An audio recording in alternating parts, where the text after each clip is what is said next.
28 ফেব্রুয়ারি শনিবার তেহরানের নিজ কার্যালয়ে দাপ্তরিক কাজে ব্যস্ত ছিলেন ইরানের সর্বোচ্চ ধর্মীয় নেতা আয়াতুল্লাহ আলী খামেনি। কিন্তু এক আকস্মিক হামলায় স্তব্ধ হয়ে যায় সব। রবিবার সকালে রাষ্ট্রীয় গণমাধ্যম IRIB নিশ্চিত করে চিরবিদায় নিয়েছেন খামেনি। দীর্ঘ কয়েক দশক ধরে খামেনিকেই যখন জনসম্মুখে দেখা গেছে, তার ডান হাতটি সবসময় চাদর বা পোশাকে ঢাকা থাকত। বহু বছরের কৌতূহল জেগেছিল, একজন নেতা এত বছর ধরে কেন ডান হাত লুকিয়ে রাখেন। এই ঢাকা হাতের পেছনে লুকিয়েছিল এক মৃত্যুঞ্জয়ী ইতিহাস। 1981 সালের 27 জুন খামেনি তখন তৎকালীন প্রেসিডেন্ট। ইরান ইরাক যুদ্ধের সম্মুখভাগ থেকে ফিরে তিনি এক মসজিদে নামাজ পড়তে যান। নামাজ শেষে অনুসারীদের প্রশ্নের উত্তর দেওয়ার সময় একজন যুবক তার সামনে রাখা ট্যাপ রেকর্ডারের বোতাম চাপেন। কিছুক্ষণের মধ্যেই সেই রেকর্ডার বিস্ফোরিত হয়। ভেতরে লেখা ছিল ইসলামী প্রজাতন্ত্রের জন্য ফুরকান গ্রুপের উপহার।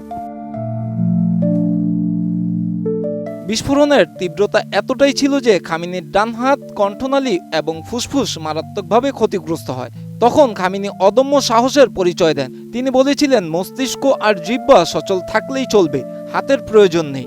এরপর অবিশ্বাস্যভাবে তিনি বাঁ হাতে লেখা রপ্ত করেন এবং সেই হাত দিয়েই সামলেছেন ইরানের সর্বোচ্চ নেতার দায়িত্ব। কোয়ালিটি সম্পন্ন আন্তর্জাতিক মানের still bar CSRM, committed for better still. 1981 থেকে 1989 সাল পর্যন্ত টানা 2 মেয়াদে ইরানের প্রেসিডেন্ট ছিলেন খামেনি। এরপর সর্বোচ্চ ধর্মীয় নেতার আসনে আসীন হয়ে একটানা 35 বছর দেশ শাসন করেছেন তিনি। তার শাসনামলে ইরান যেমন প্রযুক্তিগত ও সামরিকভাবে শক্তিশালী হয়েছে, তেমনি পশ্চিমা বিশ্বের সাথে তৈরি হয়েছে চরম বৈরিতা।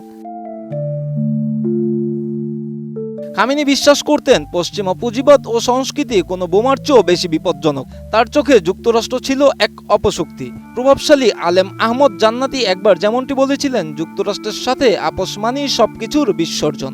খামেনি আমৃত্যু সেই কঠোর অবস্থান থেকে কখনোই বিচ্যুত হননি। ব্যক্তিগত জীবনে তিনি ছিলেন অত্যন্ত নিভৃতচারী। স্ত্রী ও 6 সন্তান নিয়ে ছিল তার পরিবার। যদিও তার নাতি ভাগ্নেদের কেউ কেউ প্যারিসে বসবাস করেন, তবে তার মূল শক্তি ছিল ইরানের রক্ষণশীল সমাজ ও বিপ্লবী রক্ষী বাহিনী। খামেনির মৃত্যু ইরানের রাজনৈতিক ও ধর্মীয় নেতৃত্বে এক শূন্যতার সূচনা করেছে। 4 দশক ধরে চলা তার শাসন ও বিপ্লবী নীতি নতুন প্রজন্মের চ্যালেঞ্জের মুখোমুখি। ইরানের অভ্যন্তরীণ স্থিতিশীলতা, আঞ্চলিক প্রভাব এবং ধর্মীয় নেতৃত্বের পরবর্তী পর্যায়ে এখন নিখুঁত নজরদারির প্রয়োজন হবে। Miraj Hossain, ATN news.